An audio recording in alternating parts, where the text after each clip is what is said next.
Hey, welcome all. My name is Berkay Ermiş.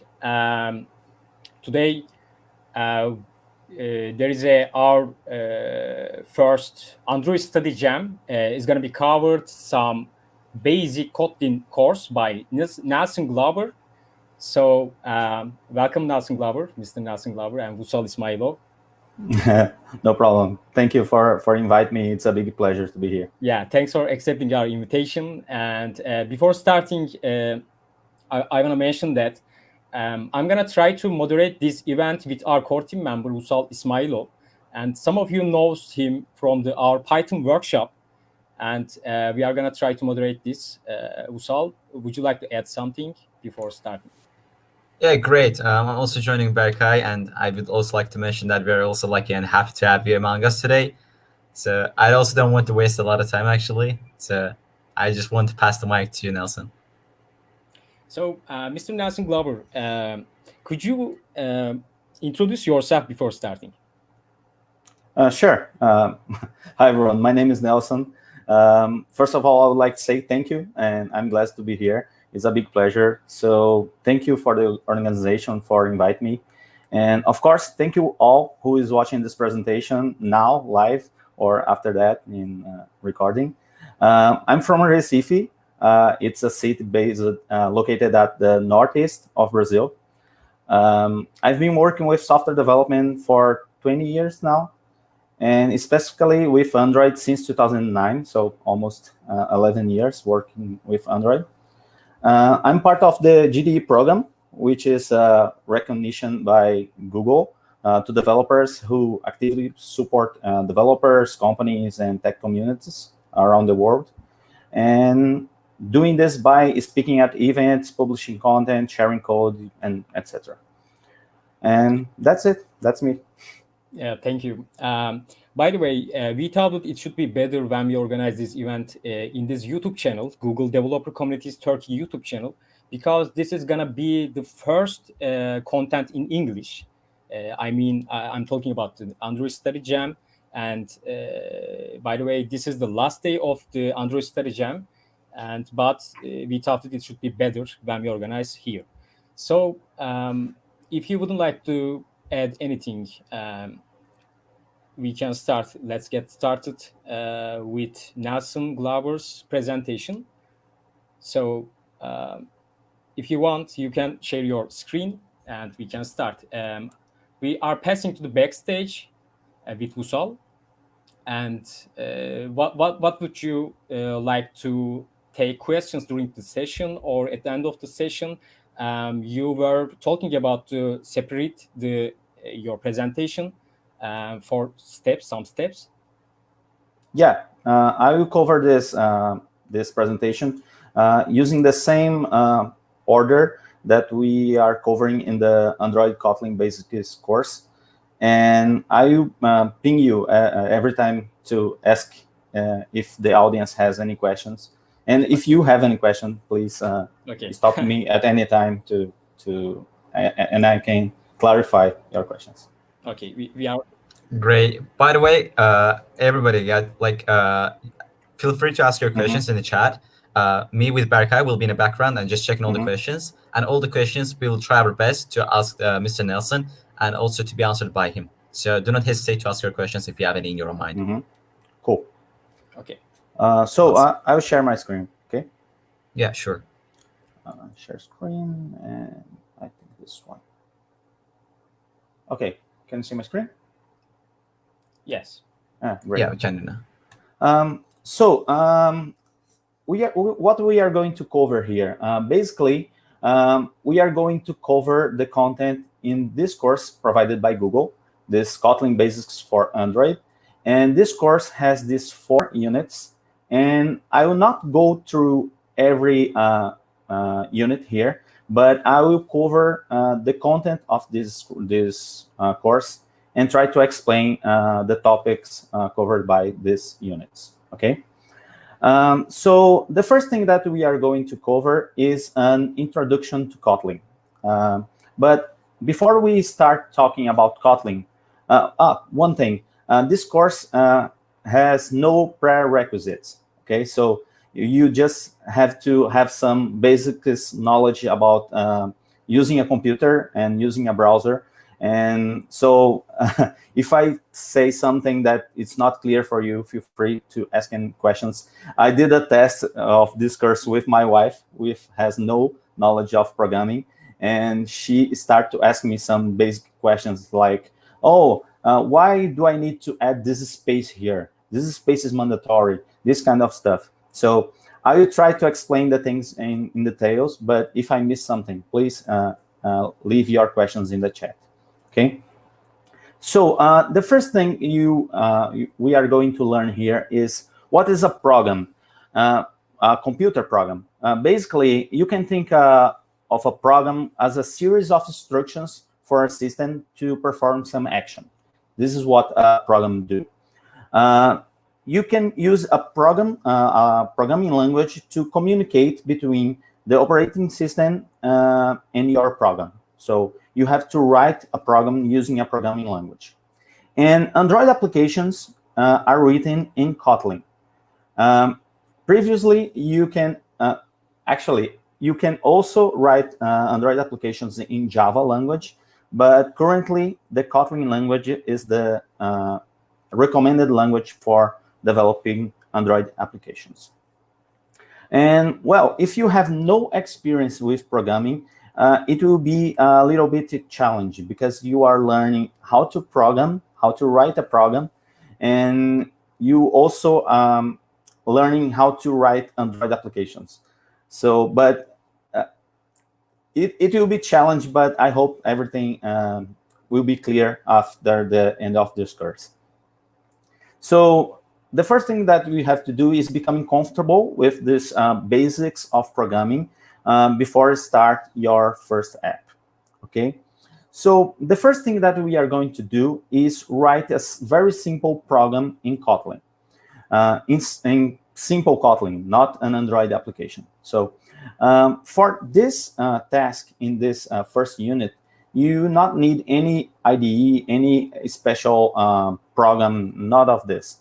You can play with Kotlin using this URL here, this developer.android.com/training/Kotlin playground. So here you can write your Kotlin programs and run these programs without need any external tool. Okay.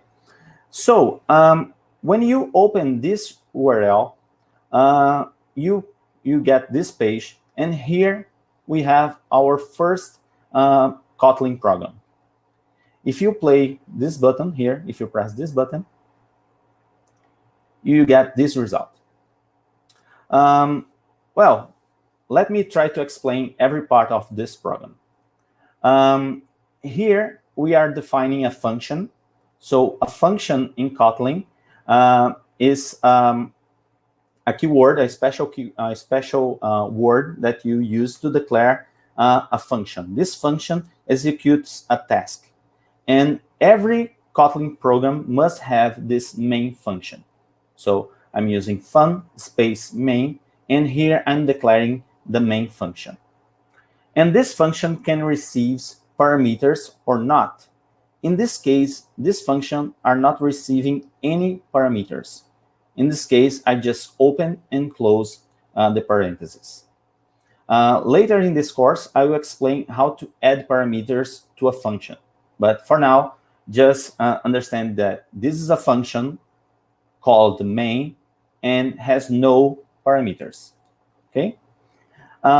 When I put these curly braces here, I'm saying the scope of this function. So everything inside of these curly braces, it will be part of this function. So basically, this function has just one instruction. So every line of your function is an instruction.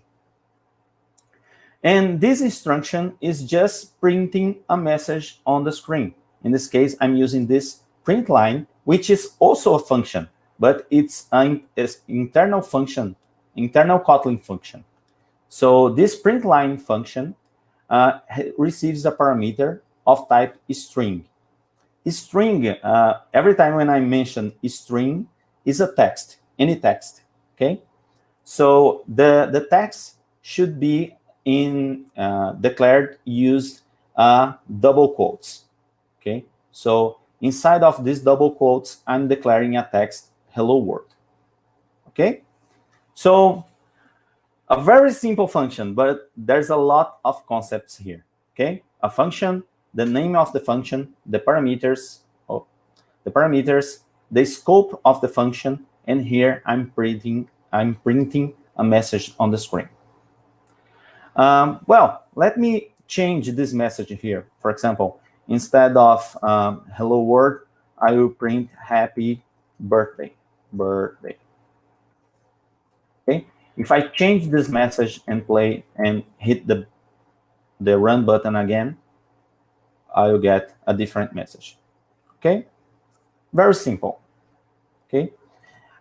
So let me add more messages here. So I will add a new message here, Nelson, for example, and another message, for example.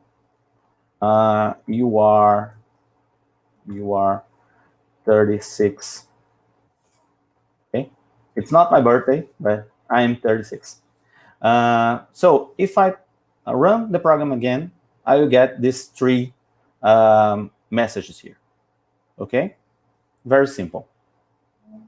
Well, but why I have to use this double quotes here? As I mentioned, I'm declaring a text. I'm printing a text. If, for example, if I remove these double quotes here and hit the run button again, I'll get an error because Kotlin doesn't know what is Nelson. Kotlin has no idea what is Nelson. So here I have to use the double quotes to say that Nelson is just a simple text. Okay? And our program is working again. Cool.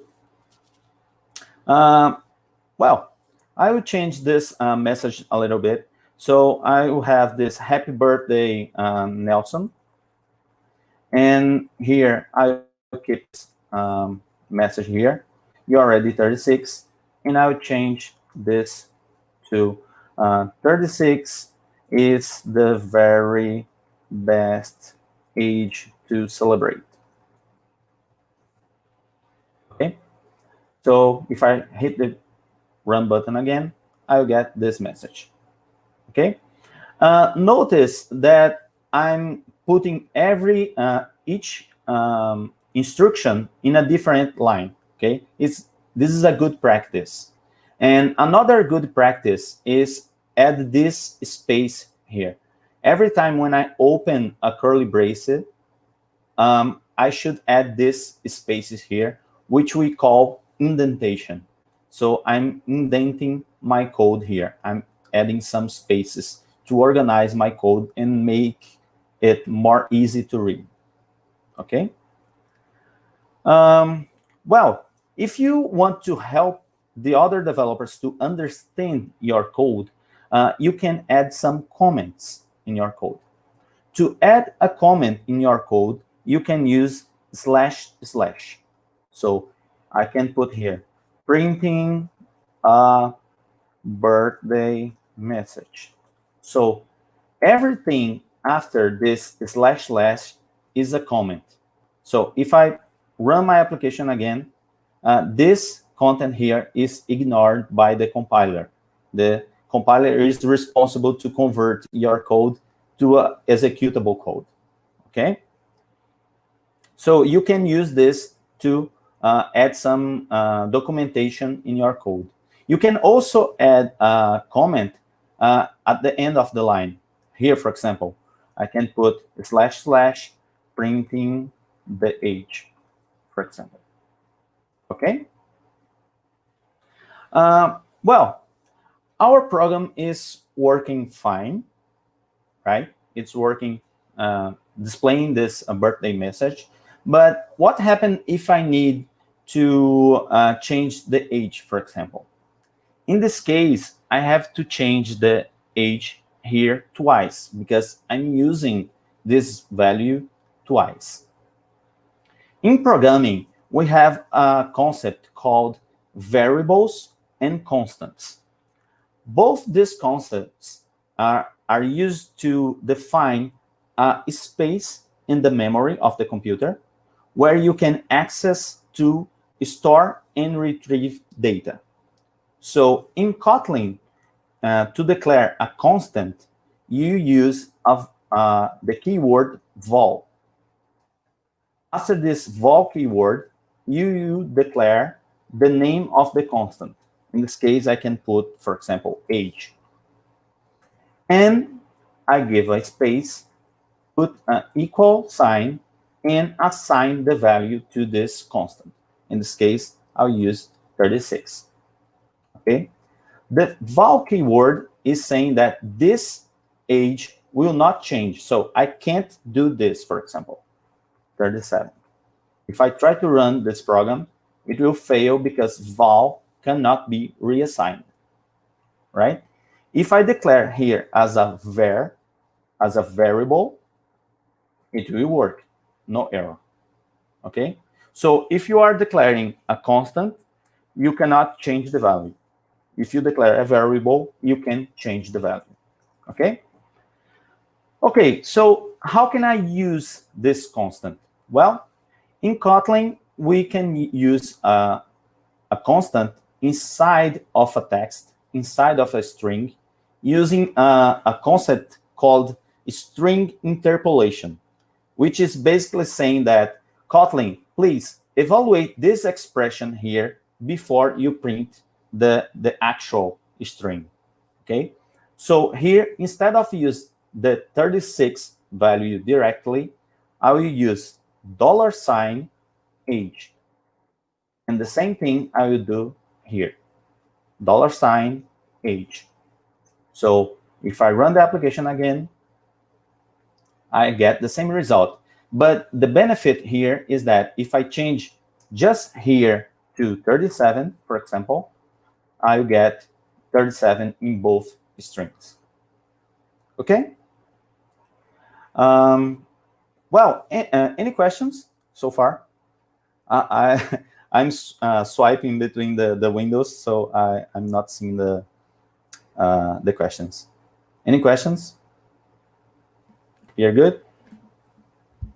Actually, I want something. Could you explain at the end of the session for the audiences? Imagine at the end of the session, what you are going to cover at the end of the session as an example, just project. Yeah. And in this course, we are going to build 2 Android applications. We are going to build a birthday card application, which is going to display birthday card, of course, but saying the birthday and happy birthday to the given name and who is this card is from. So this is our first project in Android, and our second application will be a dice application. We are going to display a dice on the screen, and we are going to click on a button and display the number generated by the dice. Okay, nice. This will be our two applications. But it's important to know this basic syntax, this kind of stuff, because if we start directly from the Android Studio, the things could be complicated. Okay. So Mohammed Abdullah is asking that, is it like Python? Oh, it's slightly different. In Python, the indentation is mandatory, but in Kotlin is just a recommendation. So if I move this code like this, for example, it will work fine. There's no difference. Okay. For example, I would like to say that it is kind of similar, much more to C and C++ languages. Mm-hmm. Including the naming of the functions and the declaring the variables and stuff. It's also the indentation, actually. Mm-hmm. So it will be much more like similar to C++ rather than Python, I would say. Exactly. Cool. So no more questions? We are good? No. Cool. Well, so I talked about the string interpolation, and I will cover here some basic math in this app. Basically, here I'm displaying the age in years. So I will change my application to display the age in days. Okay, so instead of have this age, I will change to age in days. This is interesting because variable names should follow this pattern here. The first word should be in lowercase, but every next word should be in a lowercase, the first character. Okay, and here I'm gonna do a basic math, just multiplying 37 by 365. Okay, and here if I try to run the application, I will get an error because age is not defined. I will change here to age in days, and also here age in days. Okay, and I will say you are days old to be more clear. Okay, so here is the advantage of use variables, because you change just in one place, and all the place that is using this variable, it will be reflect this change. Okay.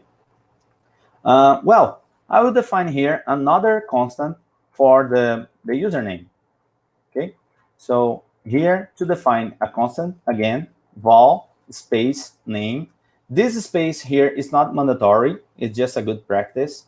And to declare a constant of type string, a text, again, I use a double quote and Nelson.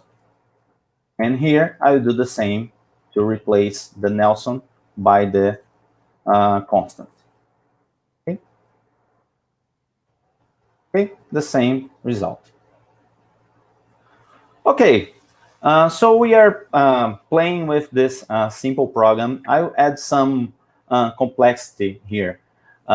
Before print this this happy birthday, I will print a border to this banner.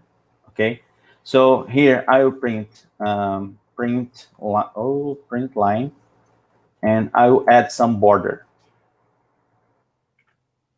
Okay, simple border here, and a simple border here. And if I run my application, I have a border. Let me increase a little bit just to fit my name. And here it is.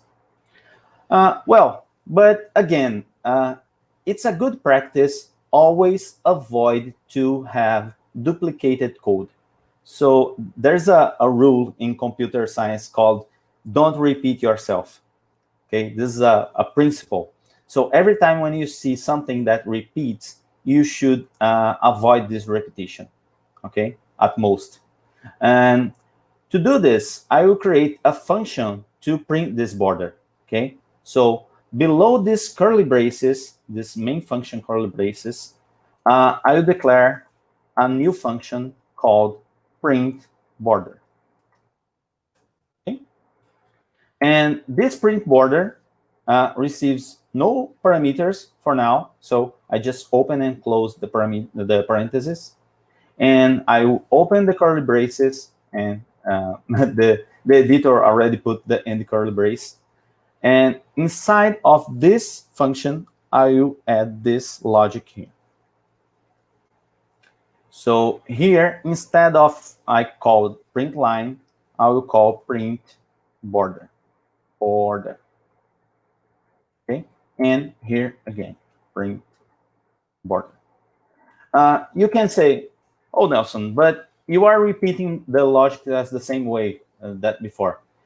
Yes, but the logic behind the print border is in a single place. So imagine that in the previous implementation, if I want to change the border, I have to change here and here.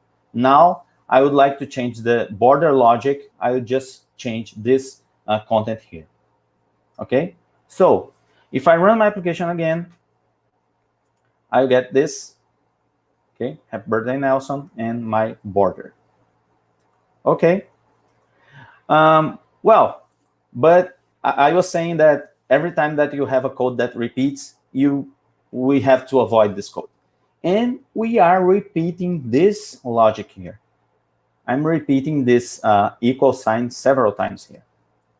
In Kotlin, we have a function called repeat, where I can declare how many times a given code will repeat. In this case, I will put, for example, 25. And I will open curly braces. And inside of these curly braces, I will add the code that repeats. Okay? So if I move this code to here, we will get a strange behavior. Notice. I'm printing this same line 25 times. Okay? So this is not what I want. Actually, I want to print this equal sign 25 times here. I will change the implementation to just a single equal. And if I run the application again, I have a different weird behavior. Why? Because this print line, every time that I call this function print line, this line is saying that I'm adding a end of line and starting a new line. Okay, so instead of use print line, I will use print. So this print will print this equal sign in the same line. Okay, here, it's better. It's printing the border, but the text is still in the same line of the equal. To fix this, after I print all the border, I will just call print line to just print a line, to just add a line break in this code here, this line here. So if I run the application again, I will have the same result. Okay? Well, but Nelson, you don't convince me. Why we are creating this border?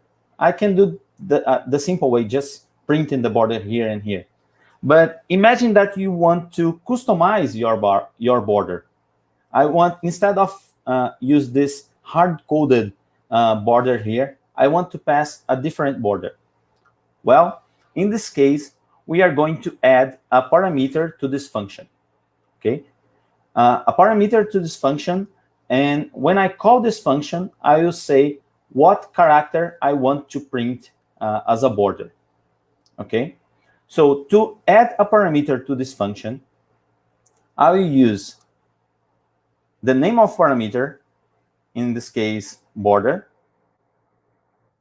column, space, which is not mandatory, just a recommendation, and the type of this parameter. In this case, I will pass text, so I declare this parameter as a string. Okay? So if I try to run my application again, I will get an error because I didn't pass a parameter border. So in these two places here, I'm calling this function, but I'm not passing the border. Okay? So I will declare a constant for this border. It should not be necessarily the same name. Okay, but I'll pass a parameter here like percentage. And here, when I call print border, I will pass this border as parameter. Okay, if I run the application again, why the percentage is not displayed? Because I'm not using this parameter. So I will replace this hard-coded string, this static string here, and use border. Okay? If I run the application again, I get my different border. Okay? The last thing that I will do in this sample is change the number of times that the border will be printed. This will be a different parameter. So here I'm going to define a new parameter separated by comma. And the new parameter will be times to repeat. Notice I'm using this standard here. The first word is in lowercase. The second one is using the uppercase in the first letter. This is called camel case. Okay, it's camel case. And the type of this parameter is an integer.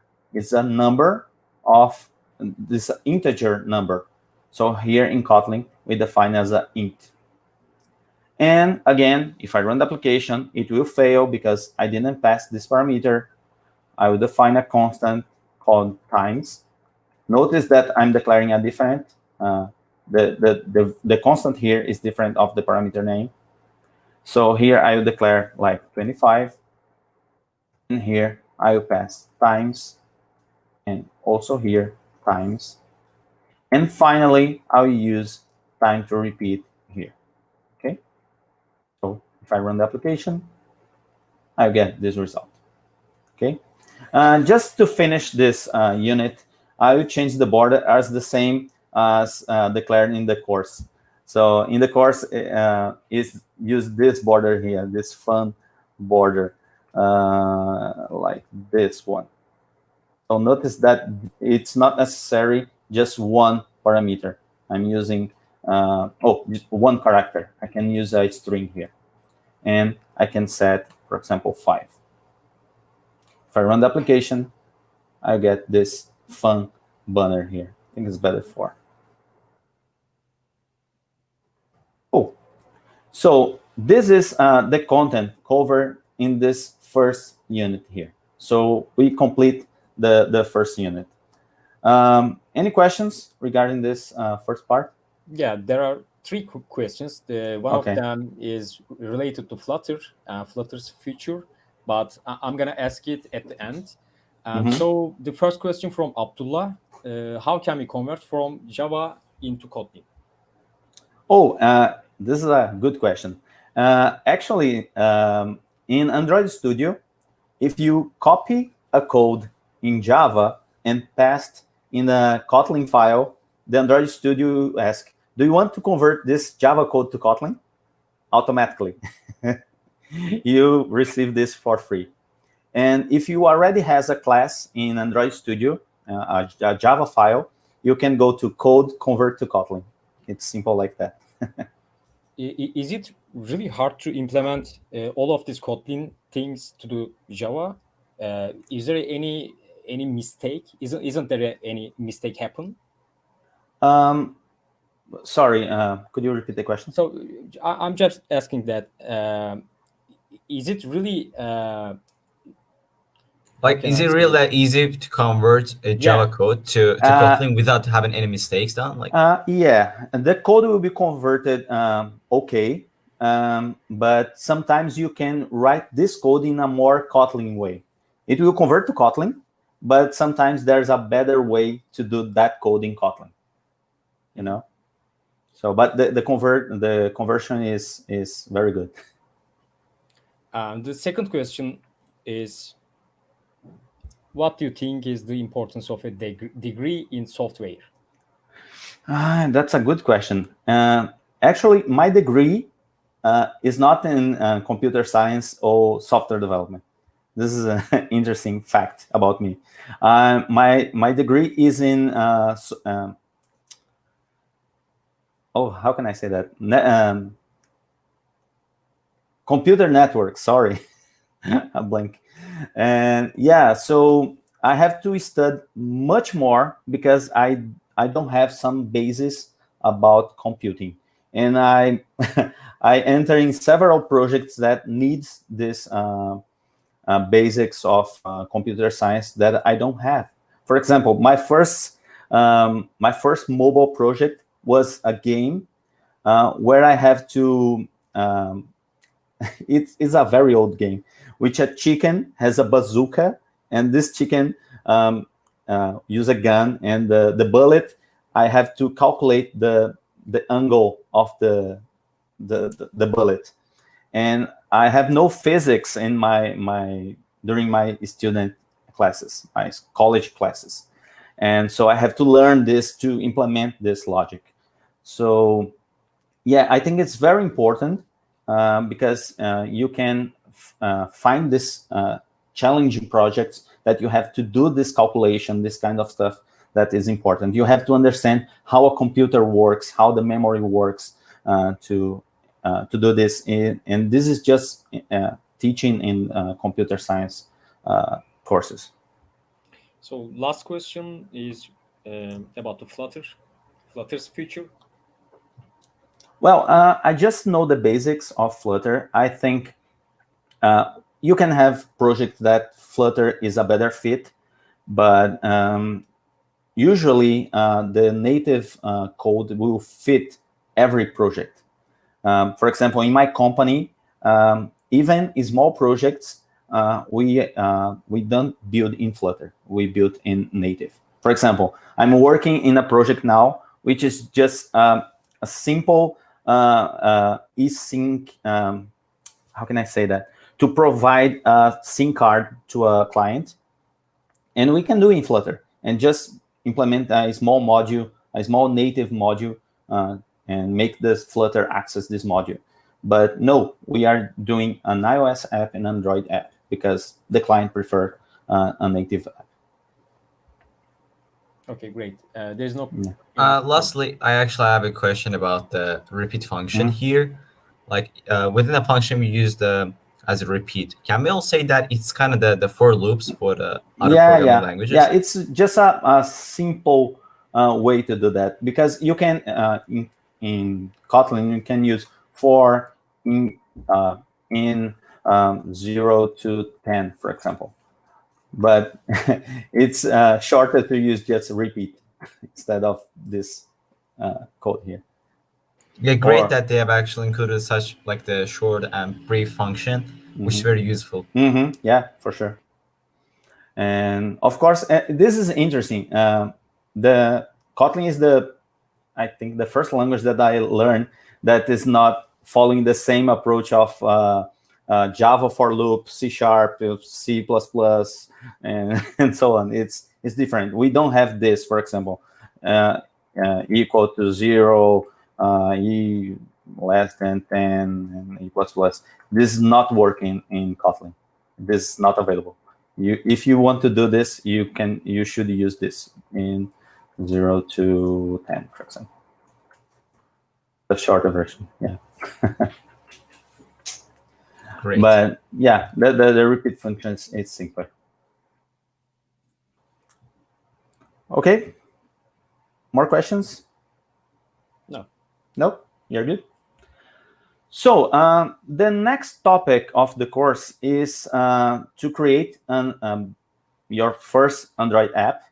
But for that, you need the Android Studio, which is the official IDE, which is a short for Integrated Development Environment. And it includes everything you need to create an Android app. So you can use to design, build, and run and test your apps. Okay.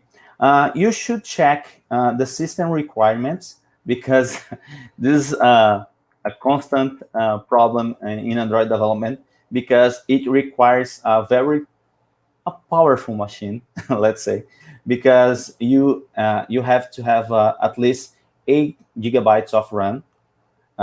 Here is saying 4, but it's almost impossible with 4 gigabytes of RAM.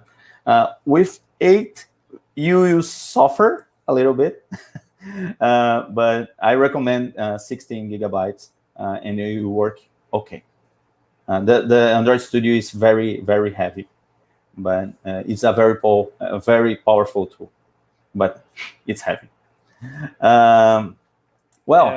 Actually, I have a question. Is it hard to install the Android Studio? Because I heard a lot of things that from my friends. No, to be honest, now the process is very simple. In the past, it was because you have to download, install the tools apart. It's complicated, but now it's a very simple wizard where you just next, and finish, and you are good to go. So we have another question before passing to the next unit. Could you please explain and give us an example on extension function from Apple? Oh, sure. It's a not basic command, but for example, you can define an extension function. Let me go back a little bit. Extension function gives you a power to add a function to a class or to a predefined class that usually you don't have access to the code of this class. Okay, this is a long definition. But for example, here, string is a class defined in Kotlin language. So I can't change this class, but I can add a function to this class. For example, here I can define, let's say, fun. This is a function. And to say that is an extension function, I use string, which is a class that I want to add this function. And for example, plus Nelson. I'm not creative right now. So this function will pick any string, and I will add Nelson in the end. Very simple. So I can do this. This function is called plus Nelson, and I will do this. Return. This is the string itself. So this is the string. And I can do this. Plus Nelson. Okay.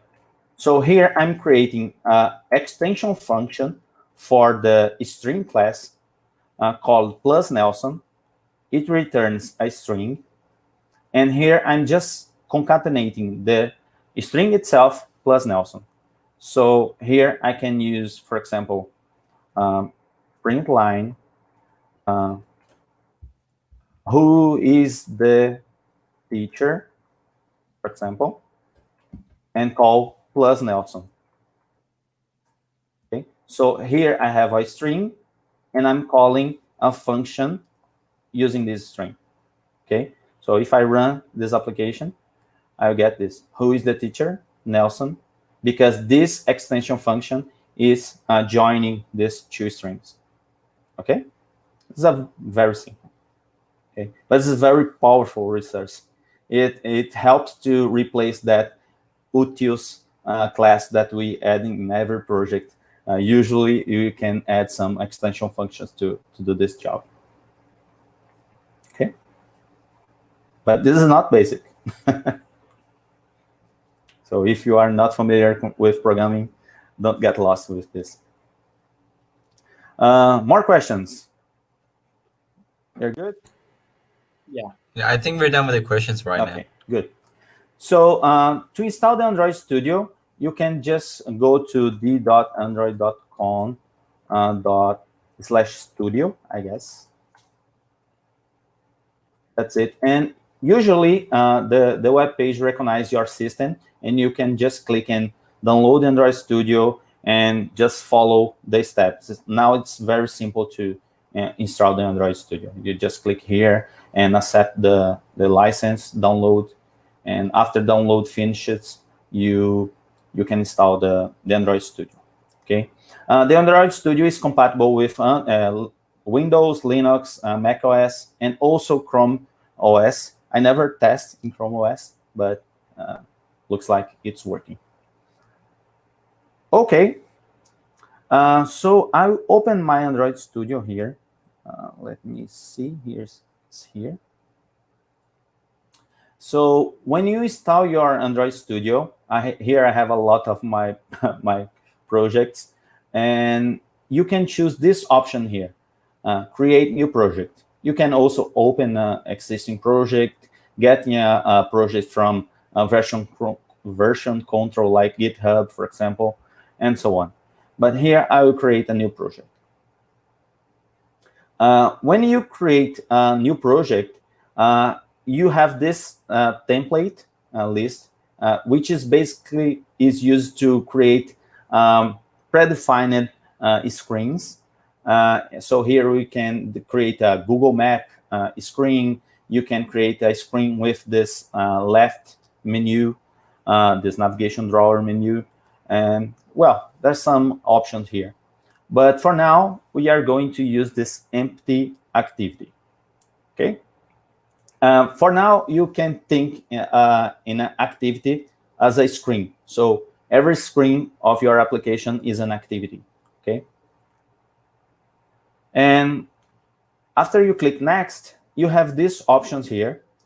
Here is the project name. This name will appear in the device, so you can choose a good name here. For now, I will choose Happy Birthday. It's my project name. And here I have this package name. This package name is the identifier of your project, okay? So once you, when you publish your application, this will be the ID of your application. The common standard here is use the domain, the reverse domain. So I have this domain, nglauber.com.br. So we use the br.com.nglauber.application. Okay. So this pattern is used to avoid name clashing. Okay. So let's show you. If you use play.google.com and select any app here, for example, Disney Plus, you can see here the package name, con.disney.disney Plus. Okay, this is the ID. Well, I will keep this happy birthday. And here you are going to define where your project will be saved. Here I always like to give a warning to avoid names with special characters or space, this kind of stuff, because sometimes the Android Studio have problem with this kind of location. And finally, we can choose the language we are going to develop our application. We can choose Kotlin or Java, but in this case, we are going to choose Kotlin. And the last field is the minimum SDK version, which is basically defining the minimum version of the Android that the device must have to run your app. Okay, so the min SDK version indicates the minimum version of Android that your application can run on. Okay, so here you can click here, help me to choose to check which version. If for example, if I choose version 4.1 API level 16, my application will run in 99.8% of the devices. Okay, but usually we are selecting this version because it's covering almost 95% of the device.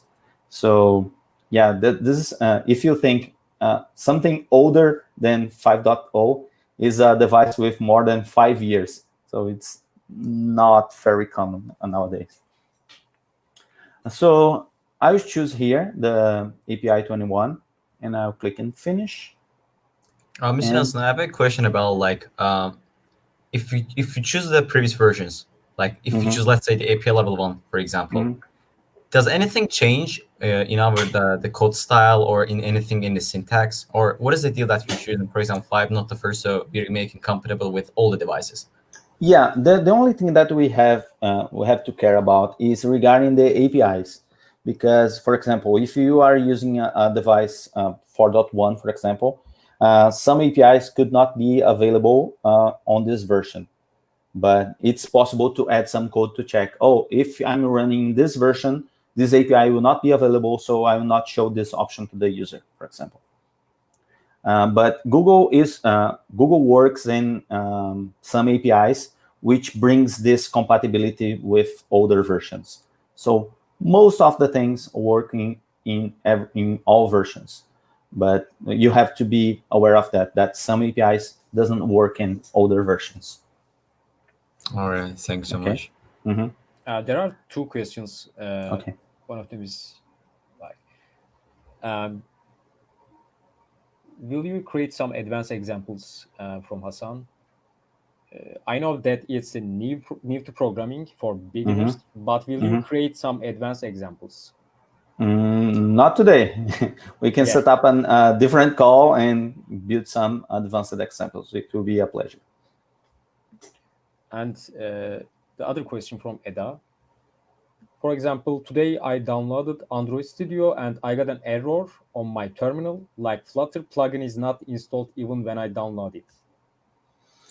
Well, I have no much experience of Flutter using Android Studio, to be honest. I use VS Code and IntelliJ to programming on Flutter. So I don't know how to answer this question. It's the second question about the Flutter. Yeah. I think that the people really enjoy to programming Flutter. Particularly, I like to use Flutter, but I still prefer the native Android development. Yeah. Okay, no more questions? No, there's. You're good? Okay, cool. Well, so we create this project, but how can I run this project? Let me try to increase this this code a little bit. Why it's not increasing the code? Okay, weird. I used to. I'd like to increase this. Usually in macOS, I can increase the font, use the pinch to zoom, but it's not working here. Editor, general, font. Let me increase to 16 or 18. Is better. It's a little bit better now. Let me increase a little bit more. 22. Okay, it's better now. Okay. Well, so we create this project, but before I do any change in this code, I'd like to run my application. When you install an Android Studio, usually the installation includes a single AVD. The AVD is a short for Android Virtual Device. Okay, so usually this device appears here on the top. I just disconnected my physical device, but the AVD appears right here. I have a few AVDs. If you don't have any AVD here, you can go to this option, AVD Manager. And in this AVD Manager, you can install a new AVD, which is basically an emulator. So when you click here and create virtual device, you can choose if you are going to create an emulator for a phone, for a TV, for a tablet, and you can choose a phone. And the model of this phone, you can choose between some available options here. And for example, you can choose Pixel 3 XL and click on Next. And here you can choose the Android version. Okay. So if this version is not available, there's an option here to download it. If there's an existing version, you can select and click on Next. If you click on the download, it will start the download. Okay. But if I press Next, I can just confirm here in Finish, and my AVD will appear in this list. Okay. So the AVD is a good option to test your app because you don't need to have an Android device. So I will choose here the Pixel 3 XL that I create before. And if I run my application, it will take a while, mainly in the first compilation. So depending on the machine, it will take more or less time. But when I press to run my application, my device will run here, and my hello world message will appear here. Okay? So what's the advantage of use an AVD? You don't need a device, a real device. You don't need to pay for a new device. And you can test your application in several versions of Android, several screen sizes and densities, all these things. You can use just an AVD. What's the downside of the emulator? Some resources are not perfect like camera, for example. The camera works, but not 100%. I will try to use a camera here, for example. Let me see if it's working. It's working. It's the device emulator is working. But it's not 100% sometimes. And if you are running this emulator, it is consuming memory of your machine. Okay, so imagine that you have 8 gigabytes of RAM, and you want to run this emulator. This emulator takes about 2 or 4 gigabytes of RAM, because it's a real Android device running in your machine. So to avoid to use emulator, you can use a real device. To use a real device, you just need to enable, first of all, you need to enable the developer options in your device. This developer options is available here on settings. And by default, this option is disabled. Let me see if it's enabled here. It's enabled here because I enabled before, but usually this option is not available. To show this option, you have to go to about your emulation. Let me change the language to be more clear for you. I'll change to English. English. So you can go here in your phone. You can go to System, about your phone, and click on Build Number 7 times. If you click here 7 times, it will appear you are at 7 steps to become a developer. You are 6 steps to become a developer, until appear the message here. You are a developer. And here is displaying, no need, you are already a developer. Okay?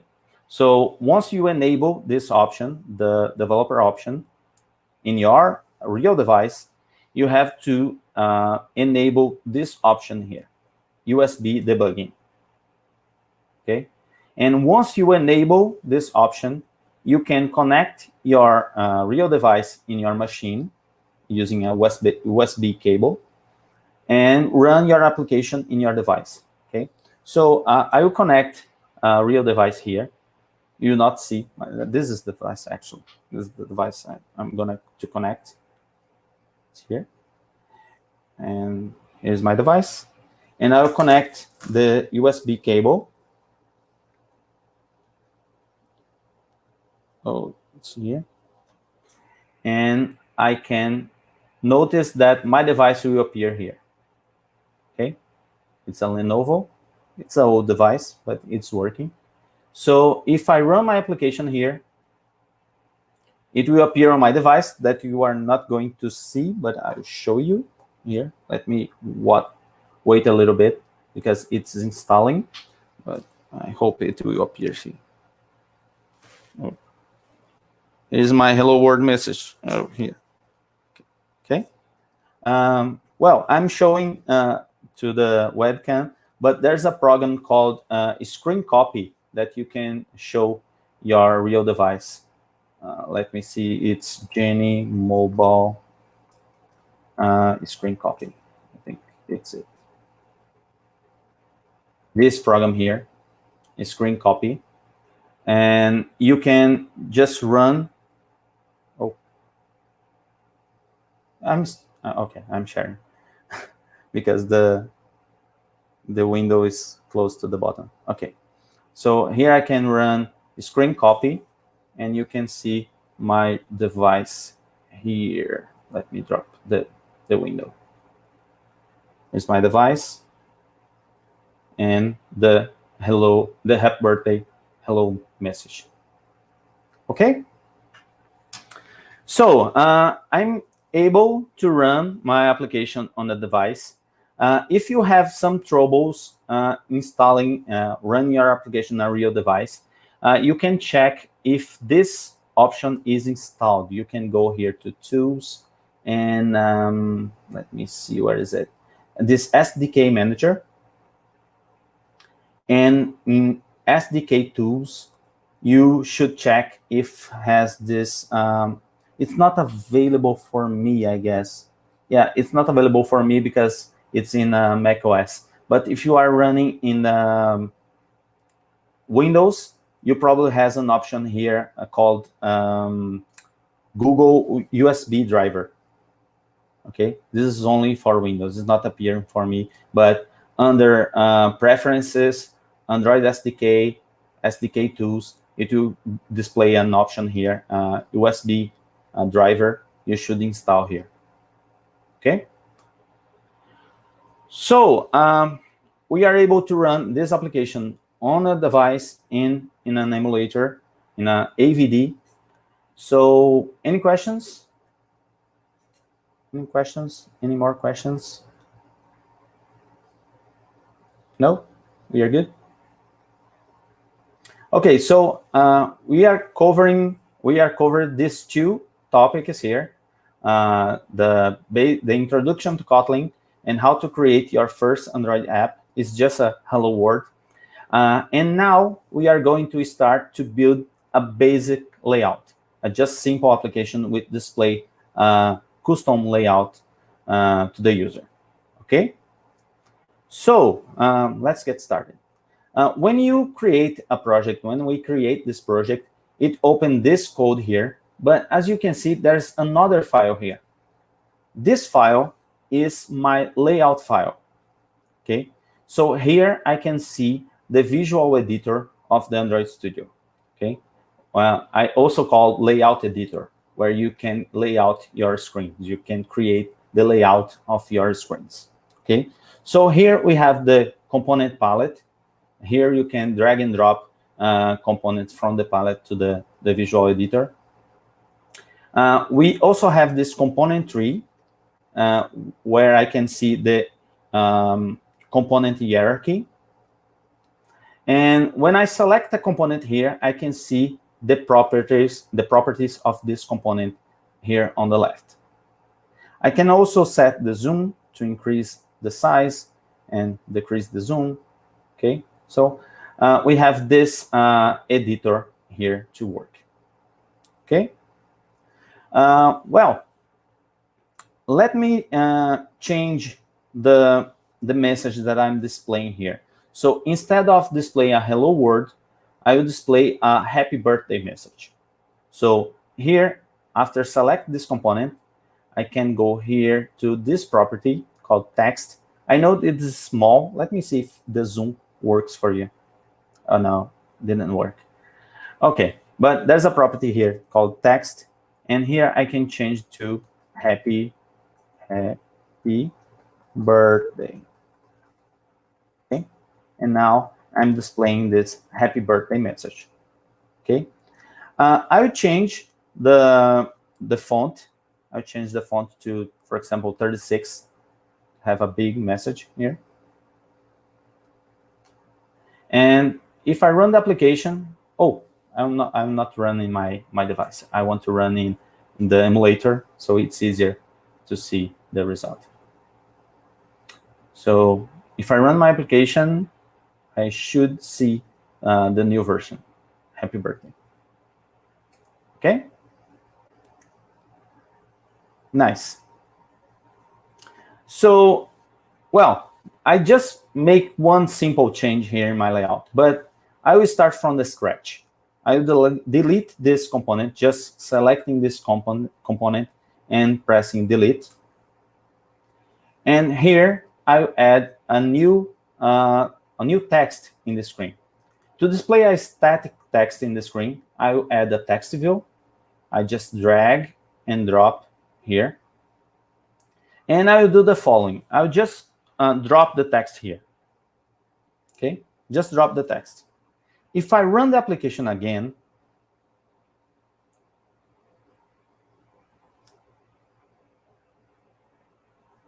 what happened? Well, the text is here in the center, but here is in the top left. What happened? If you see here in my component tree, I have an error. And if I click on this error, it's saying that missing constraint in constraint layout. Well, what's happening here? Every time when I put a component in my layout editor, I have to at least position this component in a vertical way, in a horizontal way. I have to add these constraints to this component. So I have to use these anchors here to position my component. So I use this to position the component on the top, and use this to position the component in a horizontal way. Okay, just repeating. I can click here and drag to the top, and here and drag to the left. Okay, I can also click and drag this component to give some margin. Okay, as you can see on the top, I have these margins here, and these same margins you can set here. As you can see, it's 16. It's also 16. I can change, for example, to 24, and also here to 24. Okay. I'll change the message here again to happy birthday, Nelson. And I'll change the text size to 24. And also here, I can change the text color. I can just click here in this black area here. And I have this palette where I can set the color. I'll set the black color. And here I have this happy birthday Nelson. Okay. I'll add the second text view to the bottom. Again, just drop the component here. Doesn't make the component appear in this place. Okay, I have to set this constraint here and here. Okay, because this text will be aligned to the bottom. I can drag and my component here to give some margin. Again, if you want to be more precise, you can set here 24 and 24. And also, I'll set the text here from Turkey. Okay, I hope the guys from Turkey wish me a happy birthday in January. Well, so I'll set the text size and the text color as the same way. Okay. So now if I run my application again,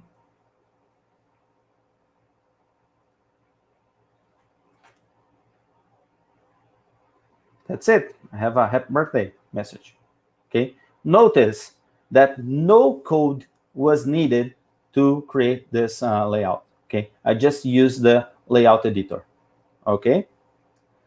Well, but this happy birthday card is not good. It's just a blank page. So what I'm gonna do now is add an image of for this birthday card. Basically, I'll use an image provided by this step of the course. This image is available here. It's a big link, but this is the image. Okay. So I will download this image. Save image as. I will save on my desktop. Oh, I think I already did that before. So how can I add this image to my project? Well, here on Android Studio, we have this Resource Manager tab here. And here I can click on this Add button. And I will press Import Drawables. This Import Drawables is just to bring some image to your project, to import image to your project. I'll select here my Android party, PNG, and click on Open. I'll click Next, and then Import. Okay. Yesterday, when I was trying this project, the image didn't appear here, but my project is here in my project tab, my project panel. And here I can see my Android party image. Okay. Well, so how can I display this image here in my layout?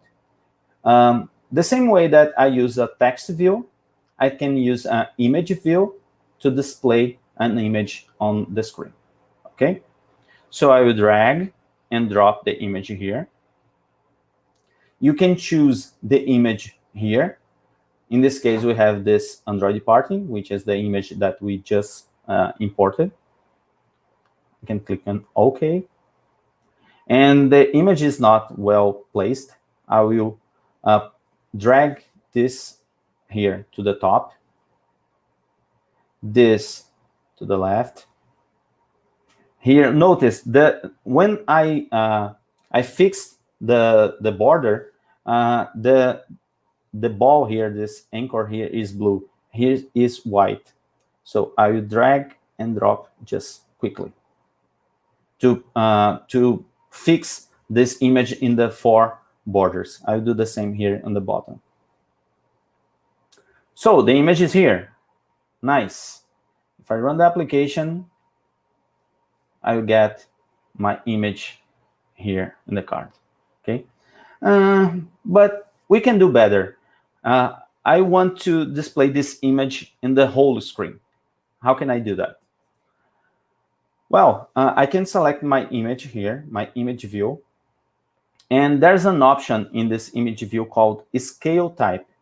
Here I will define how this image will be scaled down or up. In this case, in scale type, for example, if I select fit start, the image will be moved to the start. If I select fit end, it will move to the end. Okay, but in this case, I will use the option center crop. Basically, the Android will stretch this image to make it fit the center in the screen. Okay, so when I use center crop, it will stretch the image, but it will fit the entire height. Okay. Well, when I did that, where's the labels? The label is not appear. The happy birthday and the from Turkey is not being displayed. Why is that? Basically, the constraint layout is a container for the components. In Android, every component is a view, and every component which serves as container is called view group.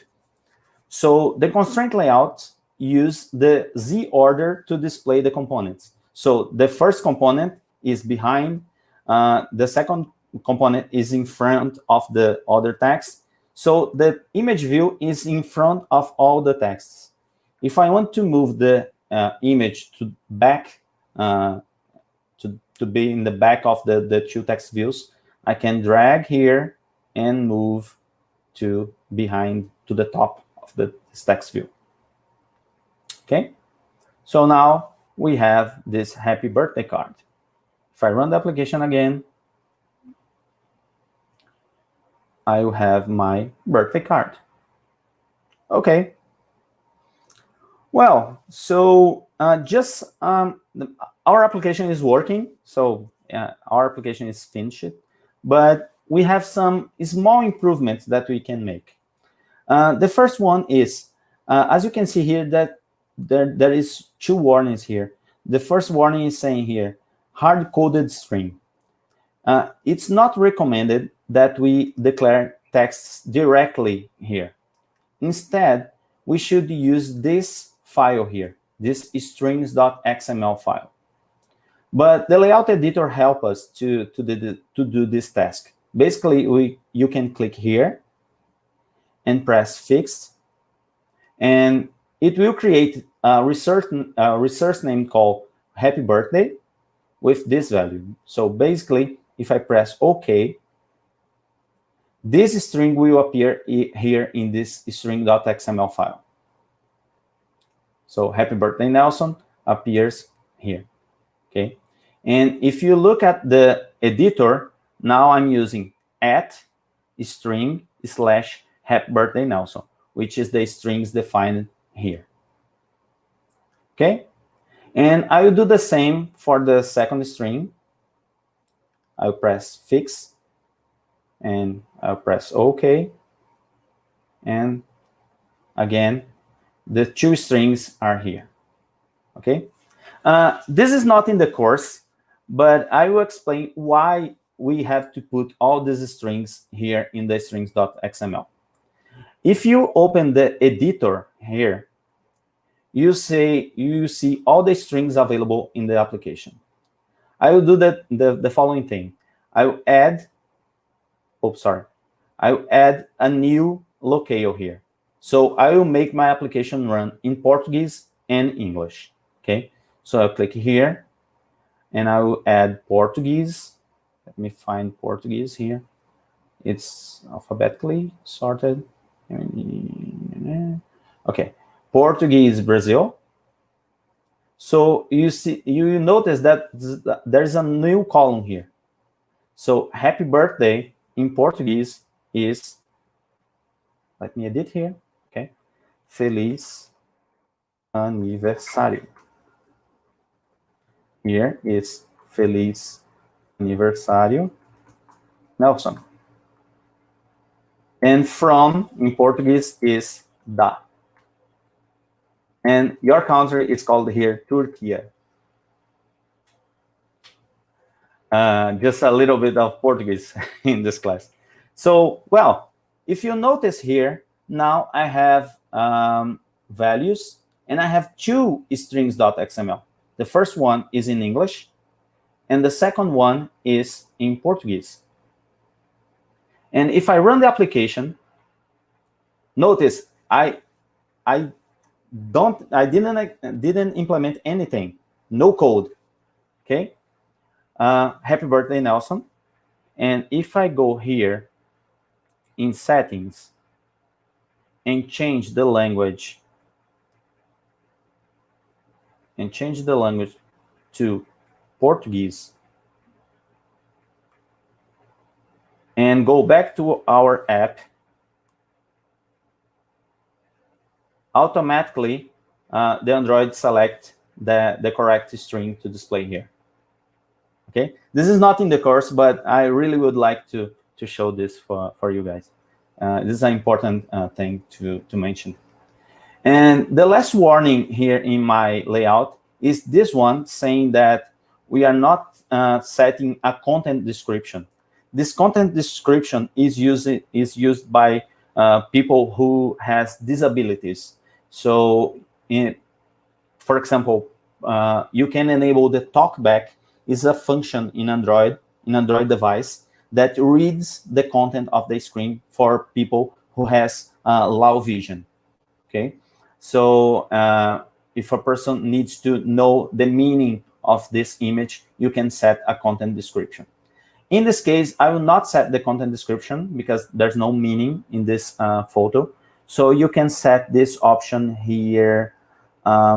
Let me remember, is important for accessibility, to avoid this this warning.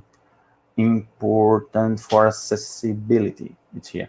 You can set to no, and the warning goes away. Okay, if I run the application again, segunda-feira is Monday in Portuguese. Okay, Feliz aniversário again. Let me move to English again. I'll move to English, and if I select my application again, I have happy birthday. Okay. So this is the concepts covered in this 3rd unit. So, any questions? Time for asking questions. A personal question about that translation stuff, actually. Like, let's say we have a very complex program, we have a lot of text and stuff. Are we really supposed to go over and, for example, for just the change in the language, are we really supposed to translate every word, or like maybe it has a feature that automatically translates everything that has in our program? Is there such feature existing in the Kotlin, or we have to do it all by ourselves? Yeah, actually, there's a service in Google Play which allows you to just send the original texts and translate to other languages, but nothing automatically, because it's almost impossible to define the translation without a real translator. Yeah. Okay. Here, for example, in my applications, we use English, Portuguese, Spanish, and German and French. So at least okay. these 5 languages, yeah. So every time we need this real translators, a person. Yeah. More questions? More It questions? seems there's no question, but it's getting more funny when we see the emulator. Yeah. It's really funny. It's interesting because some people ask me, Nelson, should I learn Kotlin or Java before I learn Android? And my answer is always, it depends.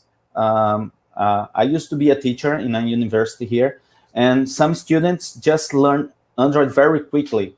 But on the other hand, there's some students that have to study the languages, study the concepts to start developing applications. So it depends. It really depends. But one thing that I always mention that once you learn this concept, for example, in Android, it will be easier to learn iOS, for example. And once you learn Flutter, for example, it will be more easier to learn Android and so on. For example, for me, I study React Native. So when I start to learn Flutter, it was easy because the concepts is similar. The concepts of state, change state, the composition of components, it's easier to understand. So I would say the same for native Android development. Yeah, that's great. Okay. So let's go to the last step of the course, in this 4th unit. In this sample, in this unit 4, we are going to add some logic in your application. We are going to add a button, and we will make this button do some task. Okay. But before we do that, we are going to back a little bit and study some concepts from Kotlin. I will clean my program here because I will introduce new concepts here. Well, our program, our next application, will build, basically, when I press the button, I will display a value generated by a dice. So I will roll the dice and get the value from the dice. Okay. To simulate this logic, we can define a constant here, called, for example, dice range. And this dice range, of course, it will be between 1 and 6. But I explained to you how to declare integer, how to declare a string, a text.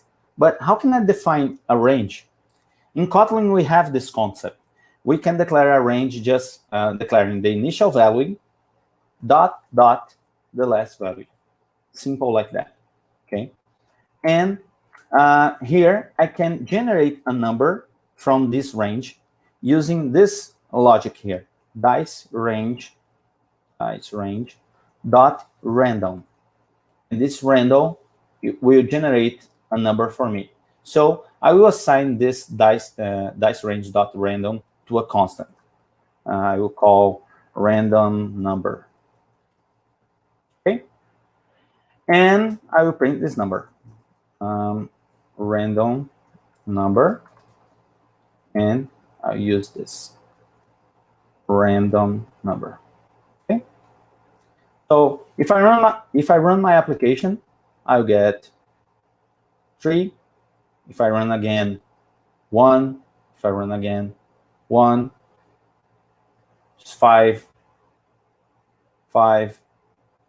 So every time when I run my application, I get a different number because it's a random number. Okay? Very simple. And now we are going to introduce a new concept. This concept is actually from the object programming, OOP. Okay? So this concept is the concept of class. a class is similar how an architect blueprint plans. In this class, they are instructions of how to build, for example, a house. And when you create a house based on this plan, you are creating an object. So when I create an instance of that class, I'm creating an object. Okay, so that object will be an instance of this class and have all the variables and functions that the class declare. Okay, so how can I create a class in Kotlin? Basically, you are going to use this class keyword, then the name of the class. In this case, I will define a dice class, open curly braces, so everything inside of these curly braces will be part of this dice class. Okay, so I will just declare one thing in this dice class called var, which is a variable. This is a constant. This is a variable here. And I will declare the number of sides of this dice. Sides equal to 6. Okay. Well, if I go here and I define a class, but how can I instantiate this dice here? How can I create an instance of this class? How can I create an object? Basically, you use the same logic that I did here. You use vol or var if you are going to reassign the value.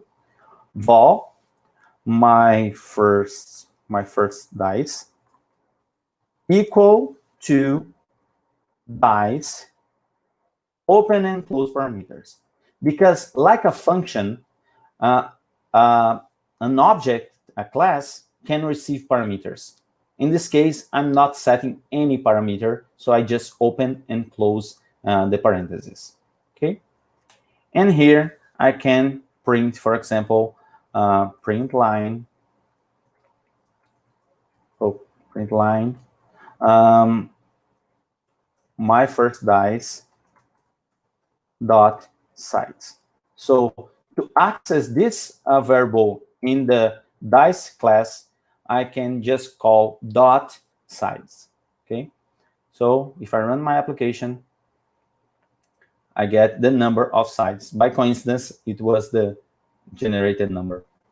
Okay, but this is the number of sides. Well, but the idea of I had to create this class is put the logic that roll the dice inside of this class. Okay, so this logic that I made here, I will move to a function inside of this class. Okay, so I will define a function here called roll, which will roll the dice. And I will pick up this logic here, and I move to here. Okay, so notice again that I'm using the indentation to organize my code. Okay, it's not mandatory, but it's a really good practice. So I instantiate my class here. My first dice is an object, which is instantiating the dice class. And here I can call dice dot, again, the same, my first dice, sorry. My first dice dot row, which is a function declared inside of the class. Okay, so if I run the application again,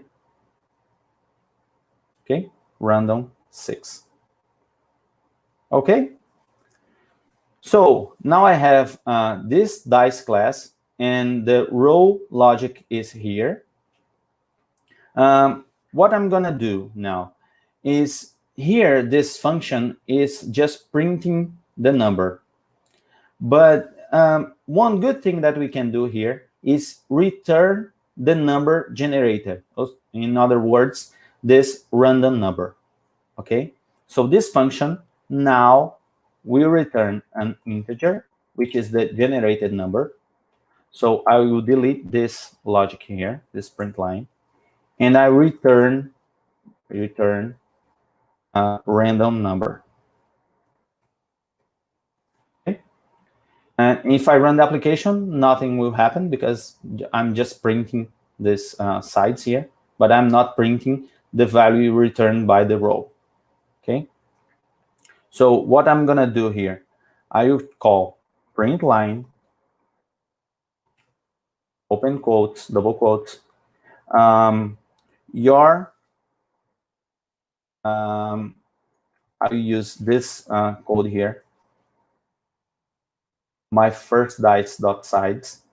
Notice that here I'm using $sign and this curly braces here.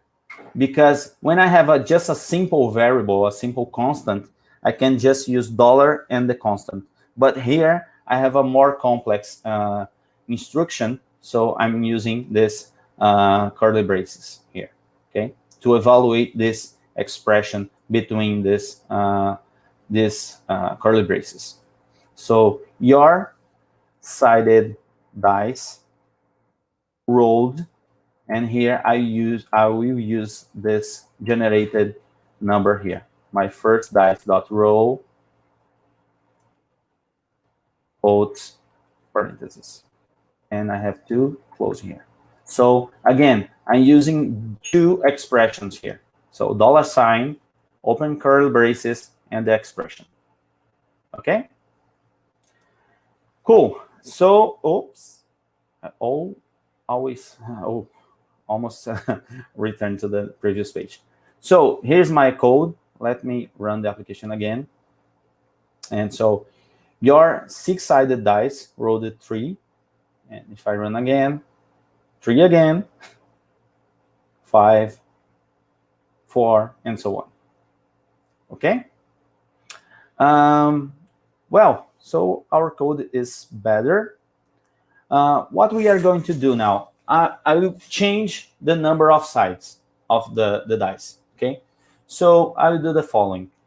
I will pick up this variable here and change, for example, the sides to 20, for example. Let's imagine there is a dice with 20 sides. And I pick up the same instruction here and run the application. Okay, so my dice, my 6-sided dice rolled 4, and the 20-sided dice rolled 4 again. This is a coincidence, but should be different. Okay, 3 and 1. 5 and 4. But there's one thing interesting here. In my 20-sided dice, I'm never rolling a number more than 6. What's happening? Well, I'm changing the number of sides here, which is changing this value here. But when I'm rolling the dice, I'm using a hard-coded value. So I'm using 1 to 6. So instead of using 1 to 6, I will use 1 to sides. Okay. So I can run my application. So now I have a different value, okay, 18. Okay. Nice. Our application is working fine, no problem. But imagine that you want to avoid this change here. You don't want to change this value after, or actually, you want to define a number of sides when you create the dice. In the same way that we can define parameters to a function, you can define parameters to a class. So here, I can define parameters to the dice class just using this. Open and close the parentheses. And this property here, this variable, I will use here. And I have to say that the type of this parameter, which will be int. Okay? So if I try to run my application, it will fail because I'm not passing the number of sides for my dice. So here I will set to 6 and run the application again, and that's fine. Okay. So, well, it's working. Can we do better? Yeah. Actually, we can do better here. I'm defining this constant here and just using this constant here. So instead of declare this function, this constant, I can just use this. I can cut this here and pass here. Okay. If I delete this constant and try to run my application, it will fail. It's a big error. But basically, this random function, it's called from a range. But here, it's like the Android compiler is calling this function here. It's ignoring this. So a simple way is wrap this code using parentheses and call random. Now it will work fine. And again, we have the same problem. I'm defining this random number here and just using here. So I can make it simpler just calling this. Okay. It will be the same result. Okay, so that's it regarding the logic that we are going to use in the DICE app. So we are going to start the Android application implementation. Any questions for this part? Vusal, do you have any question? Because it seems there's no question from the audiences. Mm-hmm. Yeah, right. The audience actually also, someone actually also replied with the correct value, what the output is going to be. But I don't see also any questions yet. Mm-hmm. Yeah. Okay, we are good. Yeah, everything is being well explained. That's why probably. Okay, thank you. So, well, let's start the Android implementation. Okay, so we have this birthday card application. So I will close this project and I will start a new one. I will create a new project, and this project, it will be an empty activity as well. The application will be called DICE, or row DICE if you prefer. And I'm saving the location, and here's the package name again, the language, and the min SDK. I'll click on finish to start the project. Well, we create a project. The project is created. I will start with the layout of the app. So again, the project starts with this hello world message. And what I'm going to do here is add a button. This button will be used to roll the dice when I run the application. So I will move the button here. And just remember, you have to set a vertical, at least one vertical and one horizontal constraint. Here, I will set this constraint to align this button related to this component. Okay, so I'm dragging here. Let me move a little bit. Here to here. Okay, so this button will be positioned below this text. I will add some margin. I think 24 is fine. And I will put a constraint here and here to centralize this button. But if you want to delete a constraint, you can just press, in my case, Command. I think in Windows should be Control. And click, you remove this constraint. An easier way to do the same thing that I did is just click on the button with the right button and center, horizontal in parent, and it will be centralized in the parent. Okay. Well, I'll set the text for this button. I'll set the text to, where's the text? Where's the text? It's here. I'll set the text to roll the dice. this hello world here, I will set the text to 6, for example. It's very small. I'll set the text size to a bigger value, like 36, the bigger value.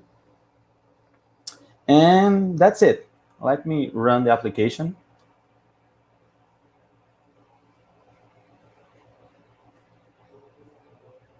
It's here. So this button is doing anything for now, but the application is running. Cool. Well, this is the first project that we are creating that involves Kotlin code. The first project it was just a layout. There's no Kotlin code. Now we are going to implement the code for this application. Okay. So I said that every Kotlin program must have a main function. Okay. But in Android applications, the Android application does not have this main function. Instead, when you run an Android application, this class, one instance of this class is created by the operating system, this class main activity, and this function onCreate is called when the application runs. Okay, so ignore this override and this save instance bundle, all this stuff.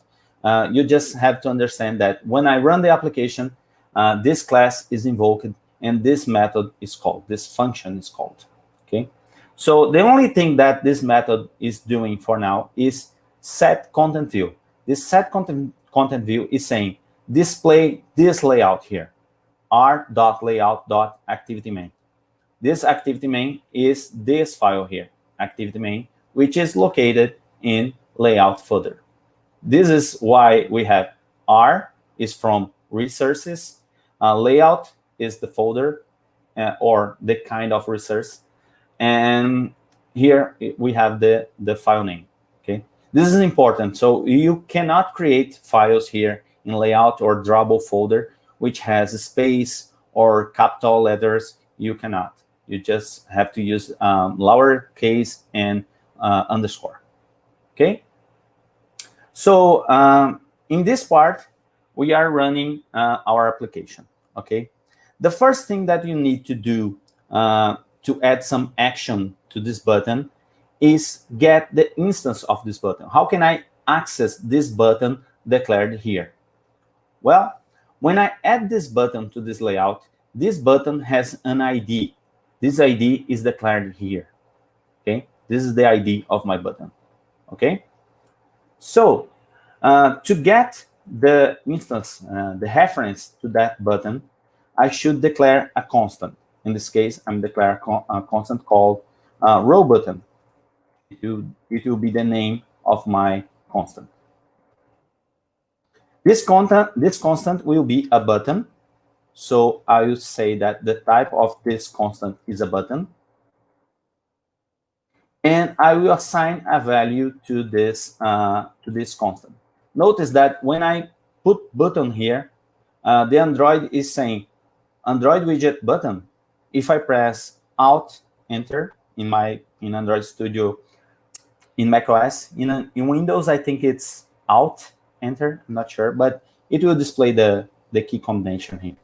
So Option Enter, and you notice that the button class is imported here. This import is saying that I'm using external class, external file, which is not declared here in my project.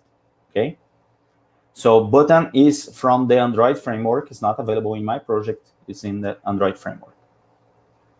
Well, and to get that instance, I will call find view by ID. This function, I will get the instance of my button. For that, I have to pass the ID of my button, this ID here. So I have to use r.id.button. Okay, this way I'm getting the instance of my button. After that, I will set a way to detect when the button is clicked. In this case, I will use row button dot set on click listener. So Everything between these curly braces here will be executed when the button is clicked. Okay? For now, I will just display a message here. And to display a very short message that appears and disappears, I will use this toast. Toast, it will a message that will display a message and disappear. And again, let me delete here.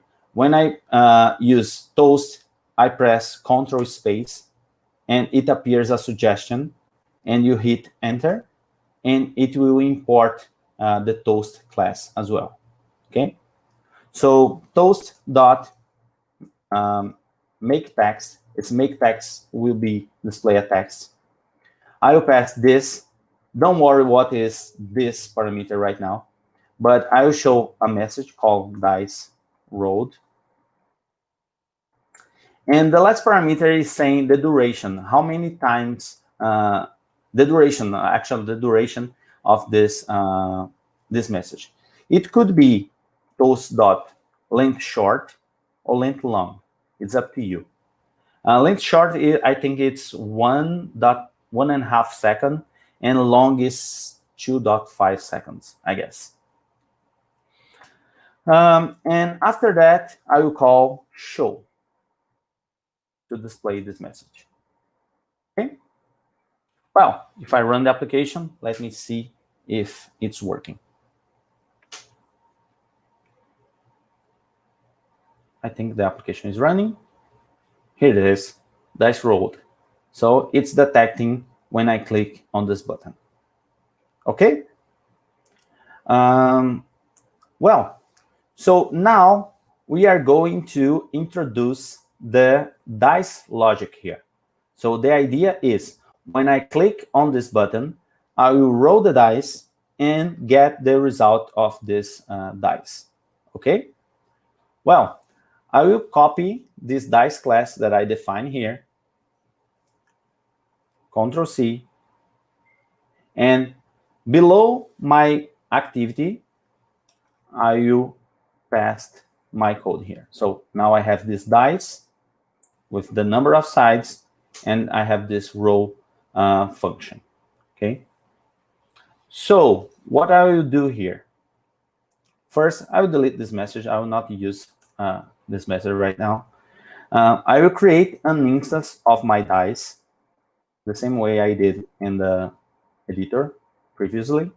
Dice of 6 sides, and I will call dice dot row. Okay, dice dot row.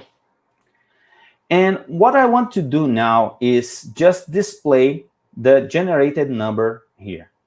Okay, so to do that, I have to get the instance, the reference of this text view. We are going to do the same that we did for the button. We will get the ID of this component and call this function find view by ID. But this time, I'm not using a button. I will use a text view. So in this case, I will do vol text result of type text view, which is that text view. Okay. And I will call find view by ID r.id.textView. Okay. It's interesting. If you go here and change, for example, instead of text view, I can set, for example, txt result. If I do this and press enter, Android Studio asks, do you want to refactor, change this ID? I will say yes, clicking on refactor. And notice that in my code, it's changed as well. TXT result will change automatically. So the last thing that I will do is text result dot text is equal to oh, I'm rolling the dice here, so I'll get this dice dot roll and use here dice roll. Okay, the text of the text result should be a string, so I'm using the double quotes here just to assign this value. Okay, and actually it's better that I declare this dice here on top. Because if I put this dice here, every time when I click, I'm creating a new dice, which is a not good thing. I will create this dice here. I just created once, and I can call this dice.row every time when I click the button. It's a good thing to do to avoid to use memory unnecessarily. Okay. Cool. Let me run the app.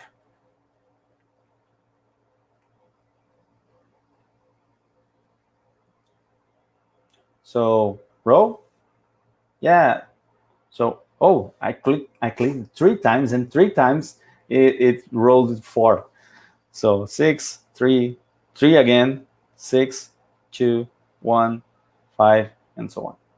Okay, so it's working. So every time when I clicked, is displaying the correct number. Okay. Well, the last challenge of this application is display an image here. Instead of a simple text, we are going to display an image that will be displayed for each number. Okay? These images are available also in the code lab during the course. You guys can get these images. I already downloaded these images in my desktop. It's here, dice images. And I will import these images here. Let me show you. These are the images, okay? So every time when I run the dice, I will display the according image, okay? Well, I show you in the birthday card that we can use the resource manager to include the images here. So you can do that. It's perfectly fine. Whereas the dice image, it's perfectly fine. You can select here and click and open. But to be honest, I use a more traditional way. What I usually do is select here, Command C, copy, and just paste here the images. This is what I usually do. I select here drawable folder and OK, refactor, and here are the 6 images. Okay. Well, it's working, but now we have to use an image here. Instead of text view, we are going to use an image view. So I can delete this text result, and I can add an image view. And for now, once I don't want to display any image for the start, I will use this avatar. This avatar will not be displayed when the application runs. It's just a temporary image. It's just displaying in the project. Okay? So I will select this avatar. And again, I can select every constraint and set in each border. I can do that, but I can use this option here, center horizontally imparent, and I can also use vertically imparent. Okay, and again, to centralize my button, to put my button below the image, I'll put here. Okay, I'll set some margin. That's it. Okay, so we have the image view here. This image it's big, okay? So it's a very big image. So I will set a fixed size for this image, and you can do this here using the layout width and layout height. I will set, for example, 150 dp. It's a good size. 150 dp. This 150 dp. This dp suffix is used to make this image resize accordingly according to device density, because there's some device with a better resolution and the device with a lower resolution. Using this dp, the Android will adjust this size automatically. Okay. So well, we have the image, we have the button, well positioned. The idea here is when I roll the dice, I will get the number and I will set the image in according to the generated number. Okay. So how can we do that? First, we can get rid of this and this. So the logic in the on-click button will be the following. First, I will get the generated value. So I'll call dice value, for example, and I'll call dice.roll. When I do this, I'm saying that this value, this dice value, will store the result of dice.roll. And I will have to check every possible scenario to display the image, okay?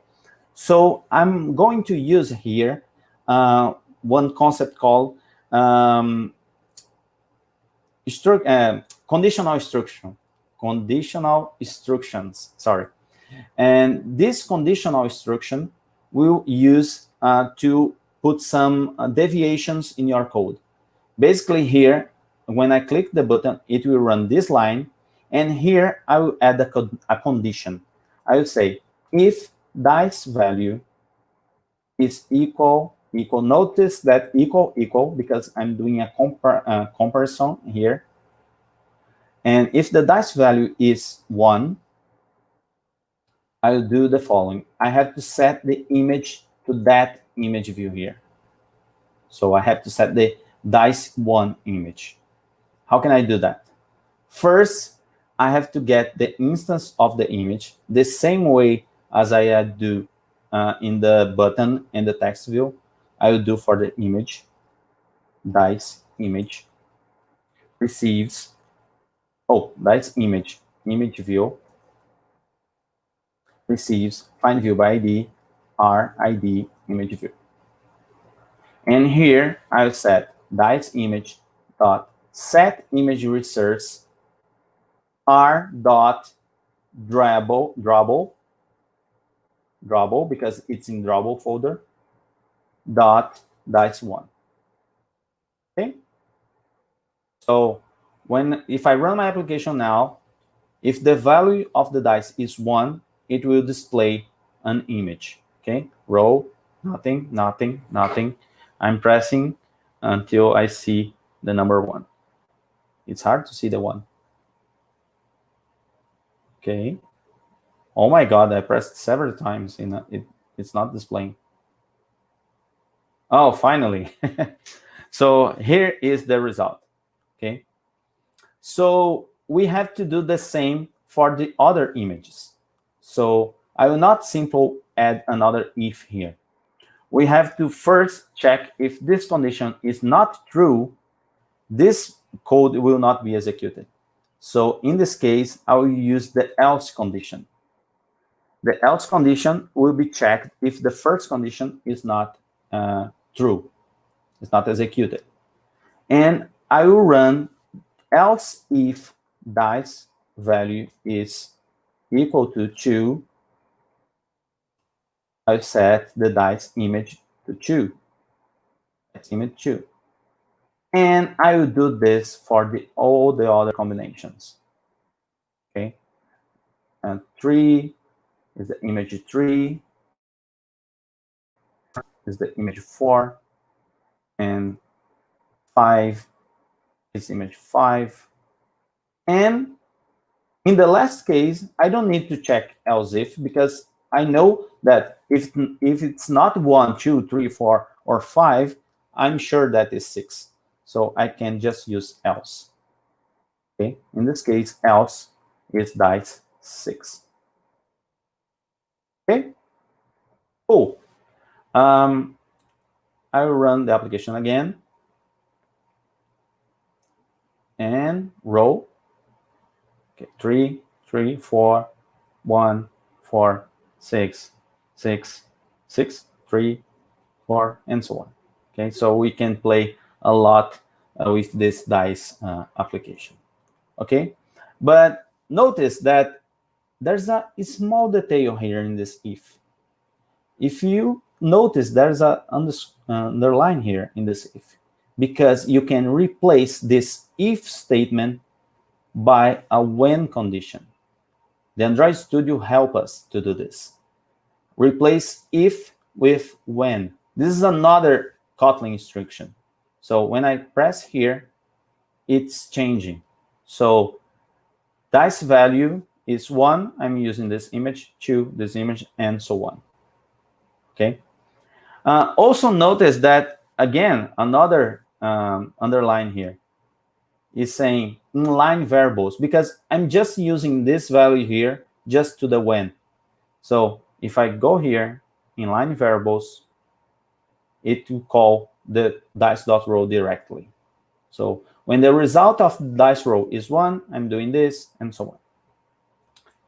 It works, but still, we are repeating this code 6 times here. It's a kind annoying. This when function can return a value.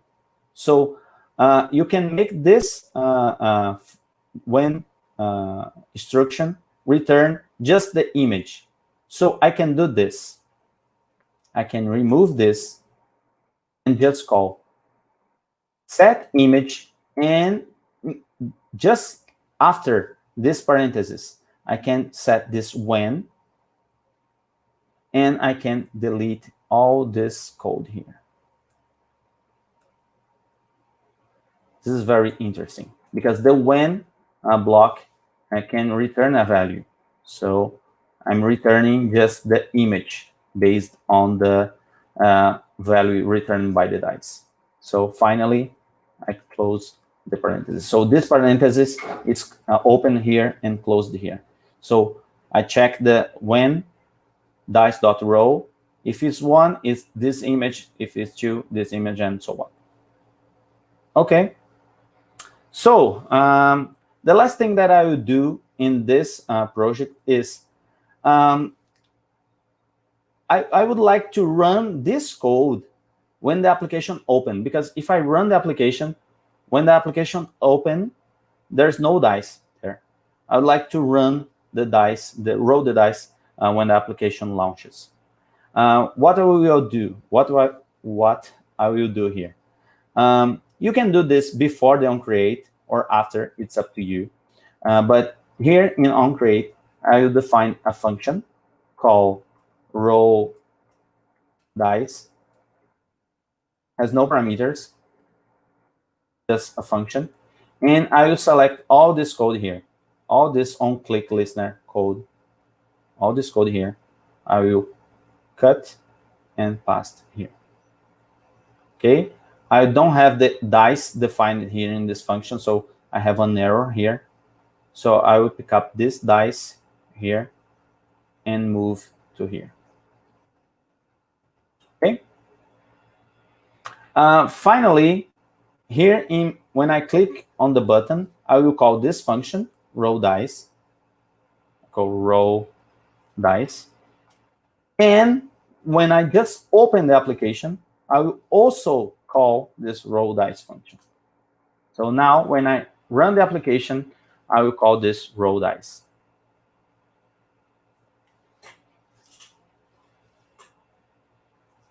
Okay, so run the application. We have the first dice rolled. And yeah, it's working.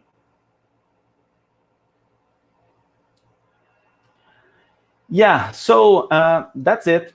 This is the application built in this last module of this course. Do you have any questions from the audience, from you guys? Usal, what do you think?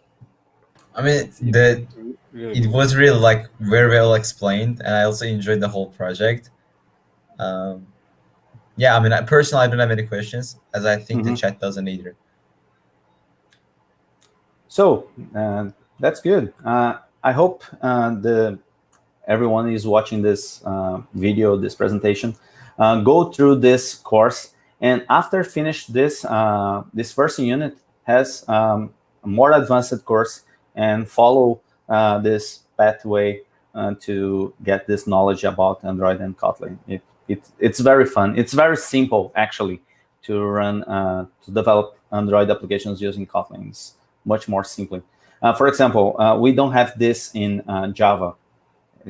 We have the switch case, but the switch case does not return anything, and this is much more simpler to do in Kotlin. And regarding the code conversion that you mentioned at the beginning, I can do this. For example, I can create a Java class. For example, my Java class, and I can, for example, define here public public, for example, get name string. Oh, it's the syntax is Java. Sorry, string get name, and for example, return this is Java, and semicolon. If I pick up this code and paste here in my Kotlin code, saying clipboard content copy from Java file. Do you want to convert to Kotlin? Yes. And it converts to Kotlin. It's automatically. That's so cool. Yeah, actually. yeah, it is very good because we have some legacy code in Stack Overflow, for example, and we copy and paste, and it translates to Kotlin. And also here, I have this Java class, and I can go here in code and convert Java file to Kotlin, and it will do the same. Yes. That was a question related to this at the beginning of this session. Yeah. You show the answer in your environment. This is really cool. Yeah, it's very interesting and very powerful because we have several years of Android development using Kotlin, and it's easier to migrate to Kotlin using this Java knowledge. So it's easier. It's cool. Exactly. Yeah. So is there any question, guys, from the audiences? So, Mr. Nelson, thanks for your time. It is really good course to beginning to do or complete this all of the Android courses from the developer.android.com, and they can reach out to all of these units and complete all of these units. And there are some earnable badges, as they can see, and they can earn these badges when they complete. And this is really good and beneficial education. Thanks for your time.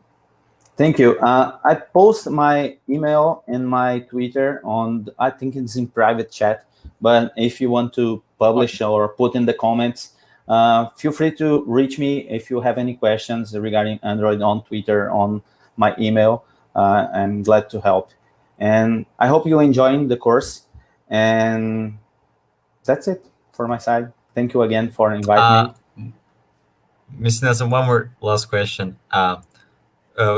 Anytime in the future, let's say, would you just like to have such event for the rest of the units, like maybe with some advanced project or? Sure. I just have to be prepared to check the material. I have to review this material because it's interesting. I'm not familiar teaching the basics. I used to teach Android development for Java developers or PHP developers and some people that has this experience. So for me, it's easier to teach advanced topics than basic topics. But it will be a pleasure. So. Yeah, great. Yeah.